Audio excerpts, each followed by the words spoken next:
Sapiens I read, brilliant book. दुनिया आज जितनी पीसफुल है उतनी शायद पहले कभी नहीं थी। यह थॉट द बुक सेपियंस में एक्सप्लेन किया गया है, जहां ऑथर आर्ग्यू करते हैं कि स्टैटिस्टिकली हम ह्यूमन हिस्ट्री के सबसे पीसफुल एरा में जी रहे हैं। And here's why. Human history के ज्यादातर हिस्से में वॉर एक्सेप्शन नहीं था। वॉर रूटीन था। एम्पायर्स खून से खड़े होते थे, सिटीज जला दी जाती थी, कॉन्क्वेस्ट ही एम्बिशन था। कुछ ट्राइबल सोसाइटीज में 15 से 20% लोग वायलेंट डेथ से मरते थे। इन्वेजन्स एक्सपेक्टेड थे। शॉकिंग नहीं, स्लेवरी लीगल थी, पब्लिक टॉर्चर एंटरटेनमेंट था, ह्यूमन बीइंग्स प्रॉपर्टी माने जाते थे। रोम हो, ऑटोमन लैंड्स हो या एशिया, अफ्रीका, यूरोप के हिस्से, मिलियंस लोग बिना राइट्स के जीते और मरते थे। क्रूअल्टी हिडन नहीं, नॉर्मलाइज्ड थी। अगर 1200 सीई में इन्फेक्शन हो जाता, ना इमरजेंसी रूम था, ना एंटीबायोटिक्स, ना आईसीयू। ब्लैक डेथ ने यूरोप में मिलियंस को मार दिया। स्मॉल पॉक्स ने पूरे कॉन्टिनेंट्स को डेवास्टेट कर दिया। एवरेज ग्लोबल लाइफ एक्सपेक्टेंसी बस 30 to 35 years. Death close, constant and familiar थी। हिस्ट्री के ज्यादातर समय में बच्चों को खो देना ट्रेजिकली कॉमन था। कई रीजन्स में हर 3 में से 1 बच्चा एडल्टहुड तक नहीं पहुंचता था। फैमिलीज लॉस एक्सपेक्ट करते थे। सर्वाइवल गारंटीड नहीं था। अगर क्रॉप्स फेल हो जाती, लोग भूख से मर जाते।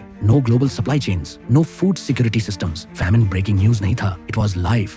मेजर कैपिटल्स के बाहर लॉ वीक्स था। Bandits, raids, local feuds common. Justice अक्सर एग्जीक्यूशन होता था। पब्लिक हैंगिंग स्पेक्टिकल थे। अगर आप 1300 में पैदा होते तो सर्वाइवल प्लानिंग से ज्यादा लक पर डिपेंड करता। आज global war between major powers rare है। इंटरनेशनल ट्रेड कॉन्टिनेंट्स को कनेक्ट करता है। वैक्सीन्स उन पैंडेमिक्स को रोकते हैं जो कभी सिटीज वाइप आउट कर देती थी। एक्सट्रीम पॉवर्टी पिछले सेंचुरी में ड्रामेटिकली कम हुई है। You are statistically more likely to die from sugar than a sword. Violence आज भी एग्जिस्ट करती है, but proportionally most of history से बहुत कम। The world is not perfect. कभी थी भी नहीं, कभी होगी भी नहीं। अगर आप आज की दुनिया को अपने इमेजिन्ड आइडियल वर्जन से कंपेयर करते रहेंगे तो आप हमेशा एंग्शियस रहेंगे, डिसअपॉइंटेड, डिसमेड। इंस्टेड हिस्ट्री से कंपेयर कीजिए। ग्रेटफुल रहिए इस समय की सेफ्टी के लिए, इसकी मेडिसिन के लिए, इसके अपॉर्चुनिटीज के लिए, एंड देन कामली इसे और बेहतर बनाने की कोशिश कीजिए।